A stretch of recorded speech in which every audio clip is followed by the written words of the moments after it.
Hello दोस्तों, कैसे हैं आप सब लोग। सिविल सर्विसेज हब पर एक बार फिर से आपका स्वागत है। दोस्तों, आज के इस वीडियो में द हिंदू एडिटोरियल एनालिसिस करेंगे हम 22 जुलाई 2021 का। तो आइए बिना देरी किए शुरू करते हैं। दोस्तों, जैसा कि आपको पता है कि सबसे पहले हम अपने इस वीडियो की शुरुआत अपने डाटा पॉइंट से करते हैं। तो आप आज के जो डाटा पॉइंट में इसमें बात बताई गई है वो डेल्टा वेरिएंट को लेकर बताई गई है कि किस प्रकार जो नॉर्दर्न स्टेट्स हैं उनमें अपना जो डेल्टा वेरिएंट है उसका जो नंबर है वो बढ़ता जा रहा है। तो इस प्रकार इसमें जो कंसर्न है वो दिखाया गया है। साथ में इसमें ये भी बताया गया है जो वहाँ पर रैपिड एंटीजन टेस्ट किया जा रहा है, उस टेस्ट की बदौलत भी जो नंबर है केसेस के पॉजिटिव वो बढ़ रहे हैं। और जो RT-PCR टेस्ट है वो एक गोल्ड स्टैंडर्ड है कोरोना के टेस्ट के लिए, जिससे कि अभी कम अपनाया जा रहा है। तो इस प्रकार जो वहाँ पे केस है वो केस का नंबर भी अभी बढ़ता जा रहा है। तो डेल्टा वेरिएंट है उनका जो नंबर है वो कोविड-19 का केसेस है वो जुलाई 19 2021 में कंफर्म किया गया है। उसके अकॉर्डिंग जो इसमें चेंजेस है वो बताए गए हैं, जिसमें कि रैपिड एंटीजन जो टेस्ट है डिटेक्शन टेस्ट है उसे किया गया है। और जुलाई 5 2021 तक का ये डाटा है, जिसमें कि बाई वीकली चेंजेस इसमें दिखाए गए हैं। 2 सप्ताह के अंदर अंदर जो चेंज हो रहे हैं वो दिखाए गए हैं। तो आप देखेंगे कि जिसमें जो रेड पोर्शन में ये दिखाया गया है इसमें 65% तक का इसमें चेंज देखा गया है। जबकि पूरे देश में, इसके अलावा पूरे देश में आप देखेंगे तो जो चेंजेस हैं वो नेगेटिव हैं। इसका मतलब जो केसेस हैं वो कम हो रहे हैं। सेकेंड वेव के बाद में जो हमारे केसेस थे वो वैसे भी काफ़ी कम हुए हैं, लेकिन जो डेल्टा वेरिएंट का जो रेशियो है वो पूरे देश में तो ठीक है, पूरे देश में इतना भी बड़ा नहीं है। लेकिन जो नॉर्थ ईस्ट के जो स्टेट हैं उनमें अभी जो डेल्टा वेरिएंट है वो बढ़ा हुआ नजर आ रहा है। तो इस प्रकार जो डाटा है उसमें ये प्रदर्शित किया गया है कि जो चेंजेस है वो नॉर्थ ईस्ट स्टेट में सबसे ज़्यादा हुआ है। और आप यहाँ देखेंगे कि जो 65% का चेंज है वो देखा गया है। मिजोरम में जो रिकॉर्ड किया गया है वो हाईएस्ट परसेंटेज चेंज रिकॉर्ड किया गया है, जो कि मणिपुर में 55% है, मिजोरम में 65% था। और इसके अलावा जो अरुणाचल प्रदेश है उसमें 39% का जो चेंज है वो रिकॉर्ड किया गया है। तो इस प्रकार की स्थिति अभी देखने को मिल रही है। और मोस्टली इन केसेस में इन स्टेट्स में जो टेस्ट किया जा रहा है वो रैपिड एंटीजन टेस्ट ही किया जा रहा है। इसी के द्वारा ये रिजल्ट्स हैं जो कंफर्म किए जा रहे हैं। सिक्किम में आप देखेंगे 37.2% है, मिजोरम में 62% इसमें से CPR निकल के आ रहा है। और मणिपुर में 68% है और यहाँ पे भी 68% है नागालैंड में। तो इस प्रकार आप देखेंगे कि जो CPR है और जो डेथ और केसेस, डेथ पर केसेस है, तो वो उसका नंबर भी अभी इसमें बढ़ रहा है। और जो फॉल्स नेगेटिव आने की जो स्थिति है वो भी इसमें 50% की स्थिति जो रैपिड एंटीजन टेस्ट है उसमें देखने को मिलती है। ऐसी स्थिति में जो कोविड का जो पेशेंट है वो हो सकता है वो नेगेटिव भी आ जाए, और जो कोविड का पेशेंट नहीं है वो उसके पॉजिटिव आने की संभावना बनी रहती है। 50-50% इसमें दोनों स्थितियों के चांसेस होते हैं। तो इस प्रकार जो RT-PCR है वो मोर रिलायबल टेस्ट है, उसे इस यहाँ पर कोविड के लिए काम में नहीं लेके और रैपिड एंटीजन टेस्ट को काम में लिया जा रहा है। और इसका मेन कारण जो RT-PCR को वहाँ पर यूज में नहीं लेने का जो मेन कारण है वो नॉर्थ ईस्ट स्टेट में जो अवेलेबिलिटी है मशीन्स की और अन्य चीज़ों की उनकी भी है। वहाँ से अगर टेस्ट परफॉर्म करने के लिए किसी दूसरी जगह पे अगर नॉर्थ इंडिया से मान लीजिए भेजा जाए, जैसे उत्तर प्रदेश में या दिल्ली में या कहीं पे भी जहाँ पर जो RT-PCR की फैसिलिटी अवेलेबल है वहाँ पर अगर भेजा जाएगा तो उसकी रिपोर्ट आने में काफ़ी समय लगता है। ऐसी स्थिति में वहाँ पर RT-PCR की जो फैसिलिटी है वो अवेलेबल नहीं होने की स्थिति में जो रैपिड एंटीजन टेस्ट है उसे वहाँ पर परफॉर्म किया जा रहा है बहुत बड़े लेवल पे, जिसकी जो एक्यूरेसी है वो 50% के समथिंग मानी जाती है। तो इसका मतलब ये है कि कोविड पेशेंट अगर इसका टेस्ट करता है तो वो पॉजिटिव आ भी सकता है और नेगेटिव भी आ सकता है, दोनों स्थितियाँ उसमें बनी रहती हैं। तो इस प्रकार जो है ना CFR होता है वो उसका जो नंबर है उसमें बढ़ जाता है। और CFR आप देखेंगे त्रिपुरा और जो अरुणाचल प्रदेश है, मिजोरम है और इन स्टेट्स में नागालैंड है, इन स्टेट्स में अभी बढ़ा हुआ है। वैक्सीनेशन जिन स्टेट्स में अभी पूरा हुआ है सेकेंड डोज तक का वैक्सीनेशन जिसमें कंप्लीट हुआ है, उसमें जो CFR है वो अभी कम वहाँ पर देखने को मिला है, और जिन स्टेट्स में वैक्सीनेशन नहीं हो रहा है वहाँ पर अभी ये बढ़ावा मिल रहा है। तो ऐसी स्थिति वहाँ पर देखने को मिल रही है। और 96% जो केसेस हैं वो नागालैंड में इस प्रकार के देखने को मिले हैं, और 79% है वो मणिपुर में है। मेघालय में आप इस प्रकार देखेंगे 75% है, 76% जो है वो आसाम में है, 60% जो है अरुणाचल प्रदेश में है। तो इस प्रकार की स्थिति देखने को मिल रही है। डेल्टा वेरिएंट का कुल मिलाकर जो इसमें डाटा प्रस्तुत किया गया है उसमें यही बताया गया है कि जो डेल्टा वेरिएंट है वो देश के अन्य किसी हिस्से में ना फैलकर जो नॉर्थ स्टेट है, नॉर्थ ईस्ट जो स्टेट है, जो जिसे हम सेवन सिस्टर्स के नाम से भी जानते हैं, उन स्टेट्स में जो डेल्टा वेरिएंट है उसका नंबर अभी ग्रेजुअली राइज हो रहा है। और वहाँ पर जो इसका मुख्य कारण बताया जा रहा है वो रैपिड एंटीजन टेस्ट बताया जा रहा है, जिसके कारण वहाँ पर फॉल्स नेगेटिव आने की जो संभावना है वो भी बढ़ी हुई है। तो इस प्रकार का जो सूचना है वो इस डाटा आज के इस डाटा पॉइंट में प्रदान की गई है। चलिए बढ़ते हैं अपने पहले एडिटोरियल की तरफ। दोस्तों, कोविड की जो सेकेंड वेव आपने अभी देखने को अपने को मिली है, जो कि अप्रैल से लेकर मई और जून तक रही है। जून में सभी काफ़ी स्टेट्स ने जो है वो रिलैक्सेशन देना शुरू किया था, और रिलैक्सेशन देने के बाद में जो अभी कोविड के केसेस का नंबर है वो भी अभी डाउन होने लगा है। तो ऐसी स्थिति सेकेंड वेव के बाद में अभी देखने को मिली है। तो इस आर्टिकल में आपने ये देखने को मिला है कि जो अभी गवर्नमेंट काफ़ी स्टेट्स की थी उनके द्वारा जो फॉल्स डाटा प्रस्तुत किया गया था कोविड की डेथ को लेकर, कोविड केसेस की जो डेथ रजिस्ट्रेशन था, सर्टिफिकेट था, उसको लेकर जो नंबर प्रस्तुत किया गया था वो नंबर काफ़ी डाउनवर्ड प्रस्तुत किया गया था, काफ़ी कम नंबर प्रस्तुत किया था। जो भी एक्चुअल जो नंबर था वो काफ़ी ज़्यादा था, और सुप्रीम कोर्ट के कई निर्देशों के बाद में बिहार और उत्तर प्रदेश जैसे जो स्टेट हैं, यूपी जैसे स्टेट हैं, गुजरात जैसे स्टेट हैं, MP जैसे स्टेट हैं, इन ऐसे स्टेट हैं जहाँ पर जो सुप्रीम कोर्ट के ऑर्डर के बाद में जब एक्चुअल नंबर वापस से निकल के आया, और जो CR होता है, सिविल रजिस्ट्रेशन सिस्टम जो सेंट्रल गवर्नमेंट का है, उसका डाटा जब कंपेयर किया गया तो देखा गया कि जो सरकार के द्वारा पहले जो डाटा प्रस्तुत किया गया था और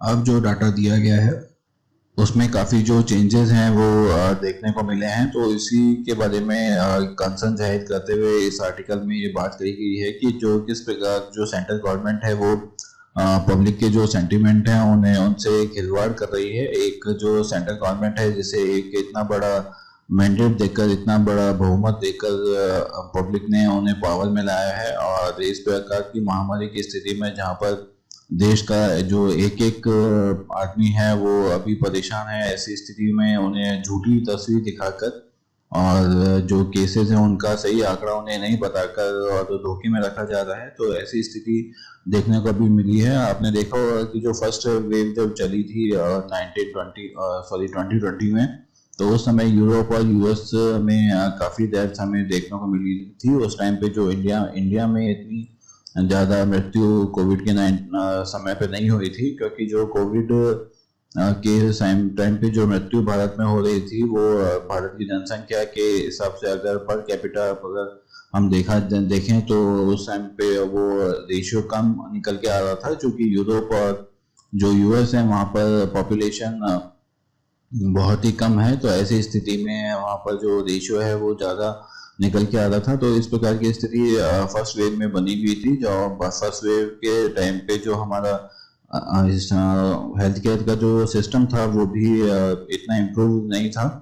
तो सेकेंड वेव में जब हमें देखने को मिला कि ऑक्सीजन क्राइसिस जैसी स्थिति हमारे देश में बन गई, और ऑक्सीजन क्राइसिस इतने बड़े लेवल पे हुआ कि जो वो वर्ल्ड का सारा सिनेरियो इतना बड़ा क्रिएट हुआ कि बाहर से ऑक्सीजन तक भारत लाने की बात की गई। भारत में जो ऑक्सीजन संयंत्र लगाने की जो दिशा निर्देश थे उनमें रिलैक्सेशन दिया गया, और रिलैक्सेशन देकर जल्दी से जल्दी उसे सेटअप करने की बात की गई।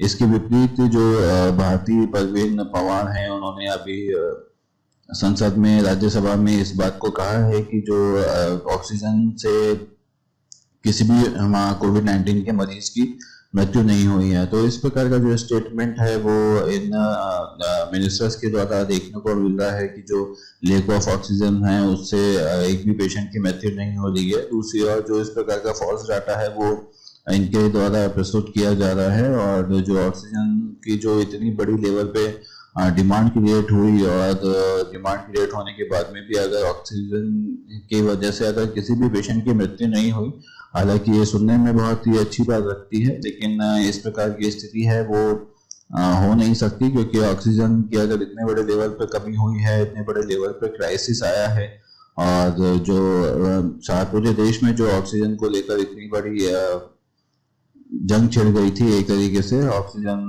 की अवेलेबिलिटी ही बिल्कुल नहीं हो पा रही थी। तो इस प्रकार की स्थिति अगर क्रिएट हुई है तो ऐसी स्थिति में ऐसा होना बिल्कुल भी समझ नहीं आता है कि ऑक्सीजन के वजह से किसी भी पेशेंट की मृत्यु नहीं हुई हो। तो जहाँ की जो सेकेंड वेव में भारत में जो मृत्यु थी वो थर्ड हाईएस्ट थी कोविड-19 के द्वारा मृत्यु होने वाली देशों में। तो इस प्रकार की स्थिति यहाँ पे देखने को मिली थी, और एक ऑक्सीजन का जो क्राइसिस था वो इंटरनेशनल न्यूज हमारे यहाँ पे बन गया था, और ऐसे में इन जो मिनिस्टर्स हैं उनके द्वारा ऐसा स्टेटमेंट दिया जाता है। तो ये स्टेटमेंट है वो जो गवर्नमेंट में पब्लिक का फेथ है उस फेथ को कहीं ना कहीं कम करता है, और गवर्नमेंट का जो कोविड मैनेजमेंट को लेकर जो स्टैंड है वो पब्लिक को देखने को मिलता है। तो इस प्रकार की स्थिति गवर्नमेंट ना क्रिएट करे, और पेंडेमिक से लड़ने के लिए जो पुख्ता इंतजाम है उनकी तरफ ध्यान दे, और जो फॉल्स स्टेटमेंट है वो प्रस्तुत ना करें, जिससे कि जो उनकी क्रेडिबिलिटी है वो खराब होती है। तो इस प्रकार इस आर्टिकल में इसी बात को बताया गया है कि पब्लिक जो है आपको जो पावर में लेके आई है उसकी जो आपके ऊपर फेथ है उस फेथ को आप नुकसान ना पहुंचाएं, और फॉल्स डाटा जो है उसे प्रस्तुत ना करें, जो एक्चुअल सिनेरियो है उसी को लेकर आगे चले। तो इस प्रकार की बात इस आर्टिकल में बताई गई है। चलिए बढ़ते हैं अगले आर्टिकल की तरफ।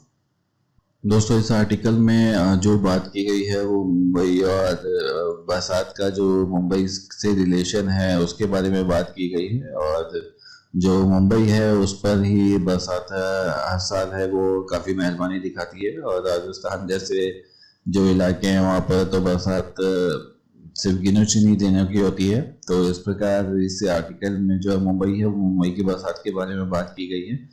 चलिए देखते हैं क्या है इस आर्टिकल में। दोस्तों आपने कई वर्षों से देखा होगा कि मुंबई में इस प्रकार की बरसात होती है कि वहाँ पर हर साल जो ड्रेनेज सिस्टम है वो फेल हो जाता है, और जो मुंबई है वो बिल्कुल एकदम पानी से भर जाती है। आप देखेंगे कि इस साल भी जो वहाँ पर बरसात हुई है वो जुलाई 13 का अगर डाटा अगर हम देखें तो वहाँ पर 628 जो मिलीमीटर महालक्ष्मी में बरसात हुई है, और 958 मिलीमीटर सांता क्रूज में हुई है। उसके बाद में जो 234 मिलीमीटर हुई है वो जुलाई 18 को बरसात हुई है। इस प्रकार वहाँ पर जो बरसात है वो उसकी स्थिति बहुत ही भयंकर उससे देखने को मिली है, और इस बरसात से 32 लाइफ्स हैं वो वहाँ पर अभी तक उनका जो नुकसान है वो हो चुका है। तो इस प्रकार जो बरसात है वहाँ मुंबई में काफ़ी बड़े लेवल पर होती है। इसके विरुद्ध जो ड्रेनेज सिस्टम है वो ड्रेनेज सिस्टम वहाँ पर प्रॉपर नहीं है। हाल ही में आपने न्यूज़ में देखा था कि किस प्रकार वहाँ पर जो लैंडस्लाइड हुआ था उस लैंडस्लाइड में काफ़ी लोगों की मौत हो गई थी। और एक तरफ जहाँ पर आप दोस्तों समझते हैं कि कोविड-19 की महामारी का ये दौर चल रहा है, और इस दौर के समय में जहाँ लोगों के पास में काम नहीं है, उनके पास में इनकम नहीं है, और ऐसी स्थिति में किसी भी नेचुरल डिजास्टर ही चाहे वो क्यों ना हो, नेचुरल डिजास्टर की वजह से जिसके ऊपर किसी का जोर नहीं है उसकी वजह से भी अगर किसी का घर अगर ऐसी स्थिति में चला जाए और लैंडस्लाइड हो जाए और इस प्रकार का नुकसान अगर उनको देखने को मिले तो क्या स्थिति उस परिवार के ऊपर होगी, जिसमें कोई जो लाइव है वो भी खत्म हो जाए, किसी की मृत्यु भी हो जाए, और जो उनका आशियाना है वो भी उजड़ जाए। तो इस प्रकार की स्थिति देखने को मिलती है।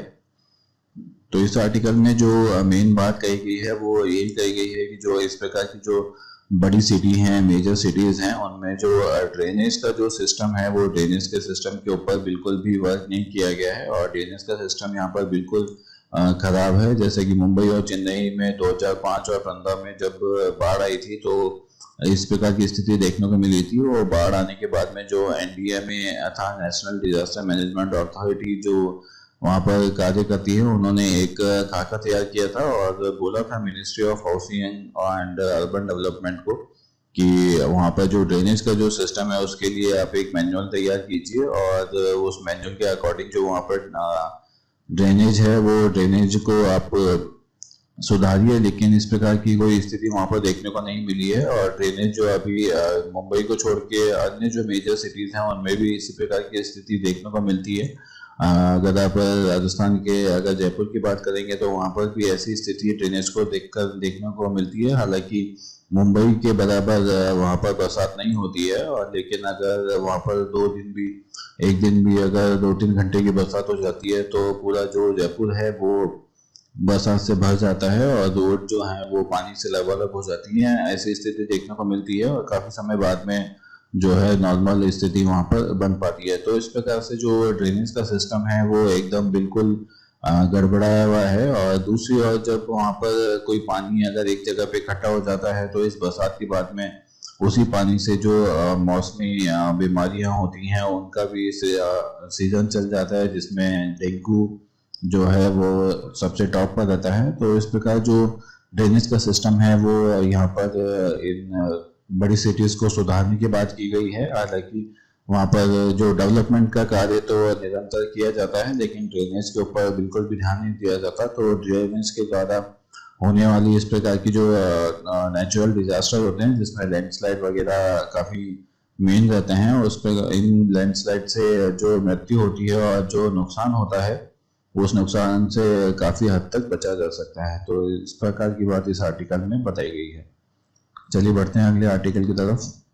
दोस्तों, आपको ध्यान होगा कि अभी हाल ही में कुछ समय पहले सेंट्रल गवर्नमेंट ने जो कोविड-19 हेल्थ पैकेज 2 रिलीज किया है, उसमें जो हेल्थ से रिलेटेड जो इंफ्रास्ट्रक्चर है उसे डेवलप करने की बात की गई है, जिसमें बेड्स की जो स्थिति है वो बढ़ाई जाएगी, ऑक्सीजन का जो अवेलेबिलिटी है उसे बढ़ाया जाएगा। तो इस प्रकार की जो इंफ्रास्ट्रक्चर से रिलेटेड जो डेवलपमेंट है वो उनको किए जाने की बात की गई है, जिससे कि अगर कोविड के आगे जैसे थर्ड वेव अगर आती है और थर्ड वेव के अलावा भी अगर आगे भी अगर कुछ ऐसी स्थिति कोविड को लेकर बनती है तो उससे निपटने की जो तैयारी है वो पहले से ही कर ली जाए। तो इस प्रकार इस आर्टिकल में ये बात कही गई है। तो इसी को लेकर इसमें बात ये बताई गई है कि जो 1980s में जो भारत की स्थिति थी उस समय पे पेशेंट जो काफ़ी कम हुआ करते थे, लेकिन डॉक्टर्स काफ़ी अवेलेबल थे। जो वहाँ पर उस टाइम पे जो इंफ्रास्ट्रक्चर बनाया गया था वो एकदम परफेक्ट था। उस इंफ्रास्ट्रक्चर में जो डॉक्टर थे वो भी अवेलेबल थे और जो पेशेंट थे वो भी इतने उनका नंबर नहीं था। जो डॉक्टर्स की अवेलेबिलिटी थी वो उन पेशेंट्स के लिए काफ़ी थी। तो इस प्रकार जो एक प्रॉपर बैलेंस है वहाँ पर बना हुआ था।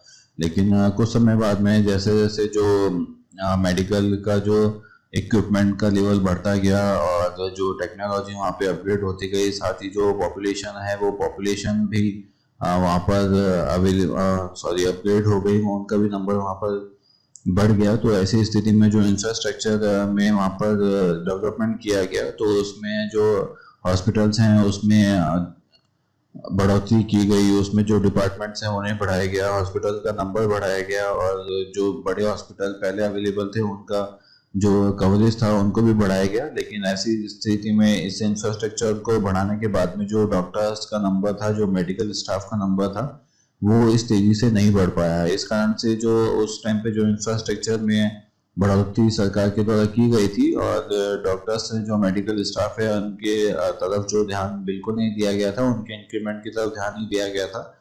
इसकी वजह से जो जनसंख्या जो इतनी तीव्र गति से हमारी बढ़ी और इनका जो मेडिकल स्टाफ का जो नंबर था वो इतनी तेजी से नहीं बढ़ पाया। इसी कारण जो आज भी है इनकी कमी रिक्रूटमेंट में देखने को मिलती है और हेल्थ स्टाफ की जो कमी है वो आज भी इसीलिए बनी हुई है इतने सालों के बाद में भी, जब 4 डिकेड्स 40 साल जो है बीत चुके हैं उसके बाद में भी ये कवर नहीं कर पाया है। तो ऐसी स्थिति में जो सेंटर को देखना चाहिए कि इंफ्रास्ट्रक्चर जो बढ़ाने से पहले जो हेल्थ जो स्टाफ हैं उनको भी नंबर में प्रॉपर करना चाहिए, तभी जो ये सेकंड फेज का जो इन्होंने डेवलपमेंट प्रोग्राम जो जारी किया है उसके सफल होने की आशा हमें दिखाई देती है। क्योंकि दोस्तों आपको पता ही है कि अगर नंबर जो बेड्स का नंबर अगर हम बढ़ा देंगे, रूम्स का नंबर अगर हम बढ़ा देंगे, प्रॉपर ऑक्सीजन भी अगर हम बढ़ा देंगे, ये सारी चीजें अगर ओके हो भी जाएंगी एक तरीके से, किसी पेशेंट को इनको लेकर कोई दिक्कत नहीं होगी। लेकिन पेशेंट को अटेंड करने के लिए अगर कोई डॉक्टर ही नहीं होगा, कोई मेडिकल स्टाफ ही नहीं होगा, तो इन सारी चीज़ों का जो अवेलेबिलिटी है वो कराने से भी कोई फायदा नहीं है। और वेंटिलेटर और इस प्रकार के जो इक्विपमेंट होते हैं वो आजकल बहुत टेक्निकल हो गए हैं, और इन्हें चलाने के लिए जो है एक ट्रेंड पर्सन की आवश्यकता होती है। वो ट्रेन पर्सन जब तक अवेलेबल नहीं होगा तो इस प्रकार की जो सुविधाएं आप उपलब्ध कराकर भी कोई अचीवमेंट नहीं कर पाएंगे। तो इस प्रकार जो वर्क फोर्स का जो शॉर्टेज है उस शॉर्टेज को पूरा करना काफ़ी ज़रूरी है, और इनकी जो रिक्रूटमेंट है और उसका जो प्रोसेस है उसे भी इजी बनाना चाहिए, ताकि जो कम समय में ज़्यादा लोगों का रिक्रूटमेंट हो सके। और जो रिक्रूटमेंट करने के बाद में जो पर रेशियो है पेशेंट्स का और डॉक्टर्स का और मेडिकल स्टाफ का, वो रेशियो डाउन हो सके और उसे एक डॉक्टर और मेडिकल स्टाफ है वो इजीली कवर कर सके। तो इस प्रकार की स्थिति इन्हें बनानी होगी, और जो हेल्थ सिस्टम है उसे इम्प्रूव करना होगा। पैकेज बनाना बहुत आसान है, लेकिन उस पैकेज को हर लेवल पर इम्प्लीमेंट करना और उसे सक्सेसफुल बनाना एक और बात है। इसमें दोनों बातों में जमीन आसमान का अंतर है। और जिस डिफरेंस की बात इस आर्टिकल में कही गई है वो एकदम प्रैक्टिकल बात है। हमारे यहाँ पर आपने इसी स्थिति को देखा होगा, और आप कई कई हॉस्पिटल गए होंगे या किसी बड़े हॉस्पिटल में गए होंगे तो आपने देखा होगा कि वहाँ पर जो मरीज हैं, जो पेशेंट हैं, वो पेशेंट काफ़ी ज़्यादा होते हैं और डॉक्टर उन्हें देखने वाला बहुत ही कम होते हैं। कई कई बार तो एक ही डॉक्टर को इतने पेशेंट देखने पड़ते हैं कि वो पूरा दिन उसका उसी में निकल जाता है।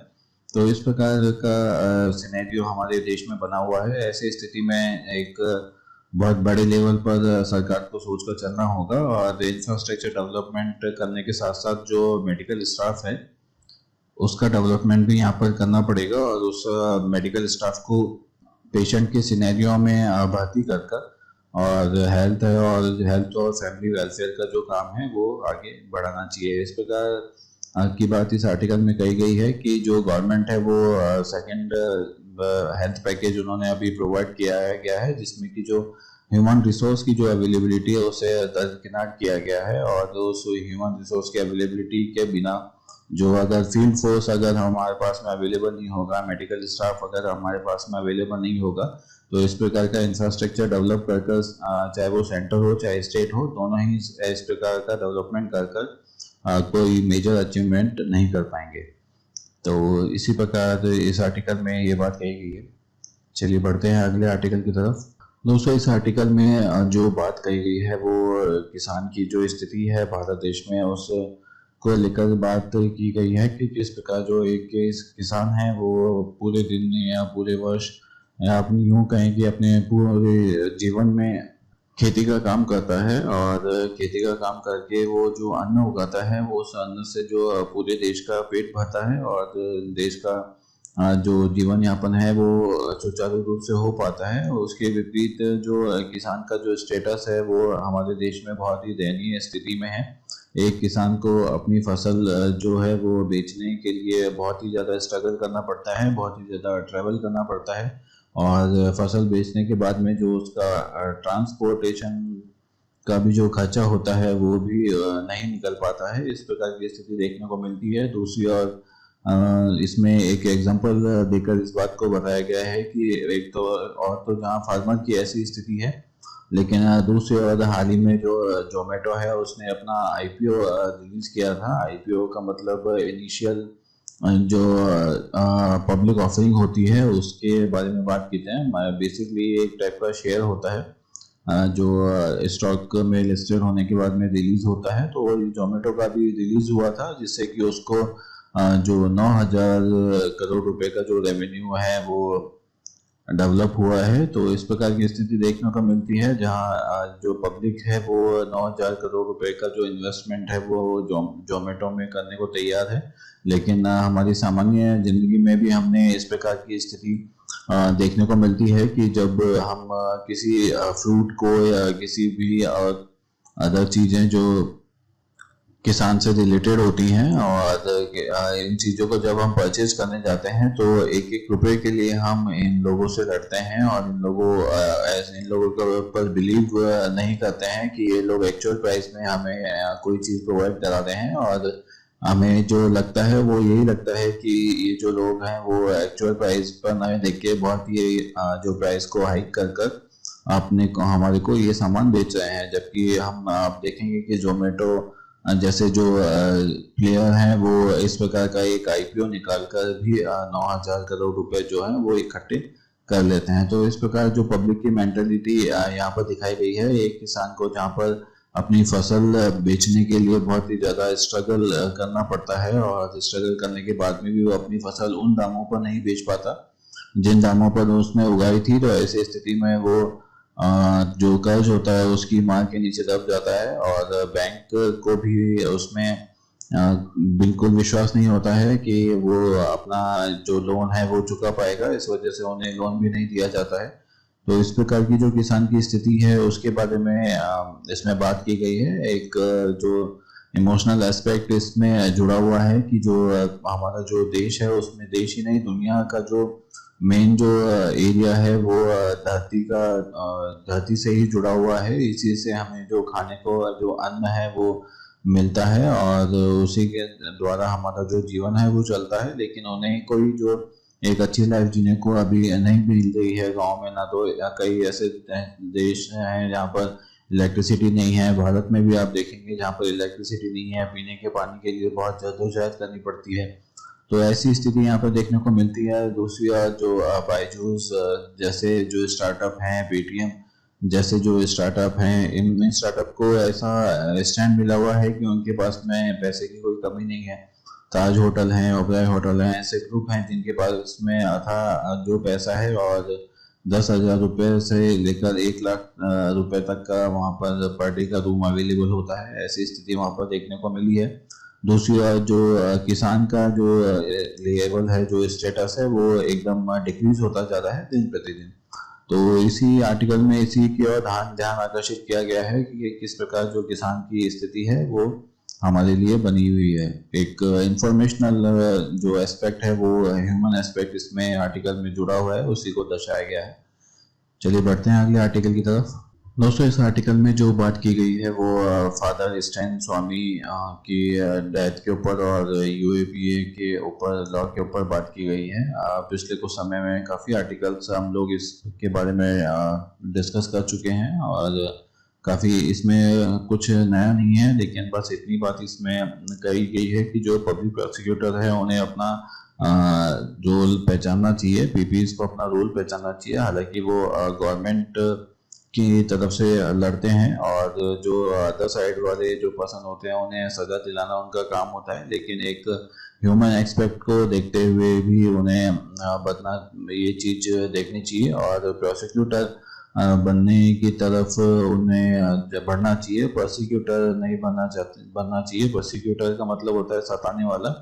तो इसमें जो प्रोसिक्यूटर के द्वारा एनआईए की कोर्ट में जो साक्ष्य पेश किए गए थे उनके आधार पर एनआईए की कोर्ट ने यह डिसीजन सुनाया था कि जो प्रथम दस्तिया केस उनके ऊपर बनता है स्वामी के ऊपर, फादर स्वामी के ऊपर, तो इसलिए उन्हें जो बेल है वो ग्रांट नहीं की जा सकती। और दूसरी ओर उनकी जो तबीयत थी वो भी काफ़ी ख़राब थी। ऐसी स्थिति में भी उन्हें बेल नहीं दी गई। तो इसलिए जो पब्लिक प्रोसिक्यूटर का काम है वो भले ही दूसरे विपक्ष में जो होते हैं सरकार के उन्हें सजा दिलाने का काम है, लेकिन एक मार्मिक तौर पर और एक ह्यूमन एक्सपेक्ट को देखते हुए मानवीय तौर पर भी उन्हें अपनी चीज़ें करनी चाहिए और देखना चाहिए कि वाकई में क्या सही है और क्या गलत है।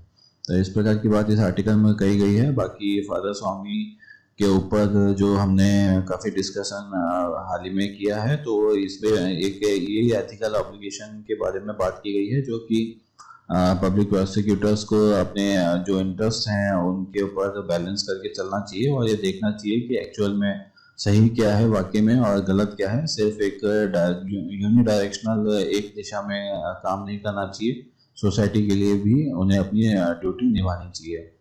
तो इस प्रकार की बात इस आर्टिकल में बताई गई है। चलिए बढ़ते हैं अगले आर्टिकल की तरफ।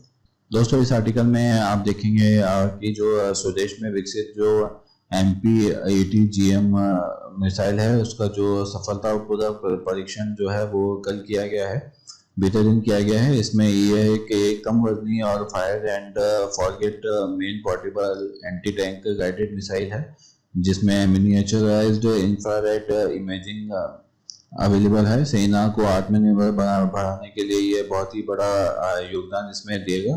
तो इस प्रकार का जो डेवलपमेंट है अभी किया गया है और जो रक्षा मंत्री राजनाथ सिंह हैं उन्होंने सफल परीक्षण के लिए जो DRDO है उसे बधाई दी है और रक्षा अनुसंधान एवं जो विकास सचिव हैं DRDO के डॉक्टर G सतीश रेड्डी और टीम ने भी टीम को सफलता के लिए बधाई दी है। एक अन्य जो मिसाइल है आकाश NG उसका भी सफल परीक्षण बीते दिन किया गया था। इसमें भी जो नई पीढ़ी की सतह से जो हवा में मार करने वाली ये मिसाइल है, ध्यान में रखिएगा जो आकाश मिसाइल है वो हवा में जमीन से हवा में वार करने वाली मिसाइल है। इसमें हवाई खतरों को बेअसर करने के लिए उच्च स्तर की गतिशीलता इसमें प्रदान की गई है। भारतीय वायुसेना की जो हवाई सुरक्षा की जो क्षमताएं हैं वो इसमें लैस हैं और इसके लिए भी जो DRDO को रक्षा मंत्री ने अभी बधाई दी है और इस प्रकार का जो डेवलपमेंट है उन्होंने अभी किया है। तो ध्यान रखिएगा आकाश NG मिसाइल है जो कि ग्राउंड टू एयर ये मिसाइल है और आकाश की श्रेणी में ही इसे रखा गया है। और इसके अलावा जो भारत की जो इंसॉल्वेंसी एंड बैंकरप्सी जो बोर्ड है उसने हाल ही में अपने कई नियम्स में बदलाव किया है। जो 2016 के जो इनके अधिनियम थे, रूल्स थे, उनमें बदलाव किया गया है। तो देखते हैं वो बदलाव किस तरीके से है। भारतीय दिवाला और शोध अक्षमता बोर्ड ने 14 जुलाई 2021 को भारतीय दिवाला और शोध अक्षमता बोर्ड कॉर्पोरेट व्यक्तियों के लिए दिवाला समाधान प्रक्रिया का जो दूसरा संशोधन है 2016 का वो अभी इसमें किया है। इन संशोधन में देखिए आप क्या क्या है। सबसे पहला है कॉर्पोरेट देनदार जो होता है उसमें दिवालिया प्रक्रिया शुरू होने से पहले अपना नाम, पंजीकृत कार्यालय का पता बदल सकता है। ऐसे मामलों में हितधारकों को नए नाम या पंजीकृत कार्यालय के पते के साथ तालमेल बिठाने में कठिनाई हो सकती है।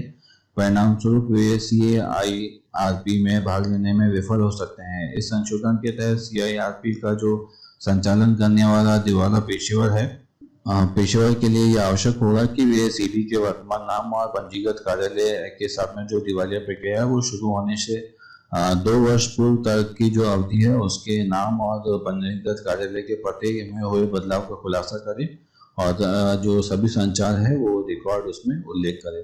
बेसिकली जो इस चेंज में बात की गई है वो यही की गई है कि जो केस होते हैं, जो कॉर्पोरेट देनदार होते हैं, जो डेप्टर्स होते हैं, वह उनका कभी दिवालिया होने की स्थिति में जो एड्रेस होता है ऑफिस का या घर का या किसी और तरीके का ऑफिस जहाँ पर उन्हें जो पत्राचार करना होता है तो वो ऑफिस का एड्रेस चेंज हो जाता है। ऐसी स्थिति में चेंज होने की स्थिति में जो पत्राचार होता है वो उन्हें नहीं मिल पाता है और इस प्रकार की जो कार्रवाई होती है उसमें वो भाग नहीं ले पाते हैं।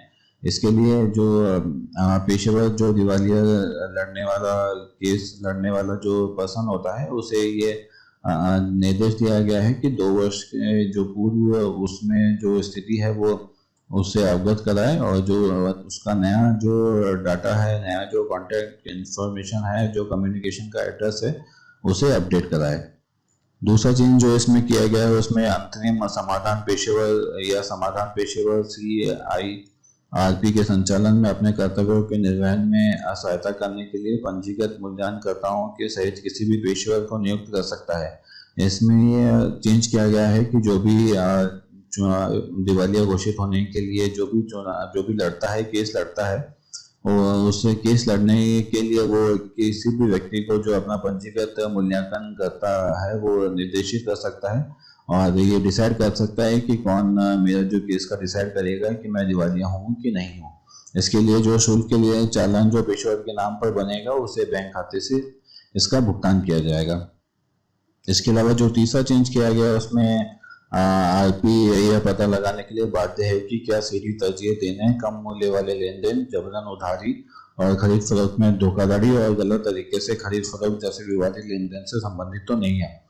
इस तरह जो चेंज में बात की गई है वो यह देखी गई है कि जो भी केस फाइल किया गया है, जिसकी भी इस स्थिति में सुनवाई चलनी है, वो केस कहीं झूठा तो नहीं है और उस केस में जो लेन देन की बात की गई है वो जबरदस्ती तो नहीं हुई है, कम मूल्य का लेन देन किया गया है, जबरन उधारी का लेन देन किया गया है, खरीद फरोख्त में कोई धोखाधड़ी तो नहीं की गई है, इस प्रकार से उन्हें फंसा के कोई केस तो नहीं बनाया गया है। इसी प्रकार की जांच भी इसमें की जाएगी। तो इस प्रकार के जो तीन इम्पोर्टेंट जो डिसीजन हैं, चेंजेस हैं, वो अभी इस भारतीय दिवाला और शोध अक्षमता बोर्ड में अधिनियम 2016 में की गई है। दूसरा संशोधन ये इसमें किया गया है, इसे आप ध्यान में रखिएगा। तो दोस्तों आज के द हिंदू एडिटोरियल एनालिसिस में सिर्फ इतना ही। वीडियो आपको कैसा लगा हमें कमेंट बॉक्स में जरूर बताइएगा। साथ ही आपके पास अगर हमारे लिए कोई सुझाव हो तो उसे भी हमें जरूर बताइएगा। इस वीडियो को लाइक जरूर कीजिएगा तथा अपने दोस्तों के साथ में शेयर भी कीजिएगा। चैनल को सब्सक्राइब भी कीजिएगा और बेल बटन को भी दबाइएगा, जिससे कि आपको नई वीडियोस का जो नोटिफिकेशन है वो तुरंत प्राप्त हो जाएगा। इसके अलावा हमें फेसबुक, ट्विटर और इंस्टाग्राम पे फॉलो भी कीजिएगा। आज के लिए बस इतना ही। कल आपसे फिर मुलाकात होगी। तब तक अपना और अपनों का ख्याल रखिए। जय Hind and thanks for watching.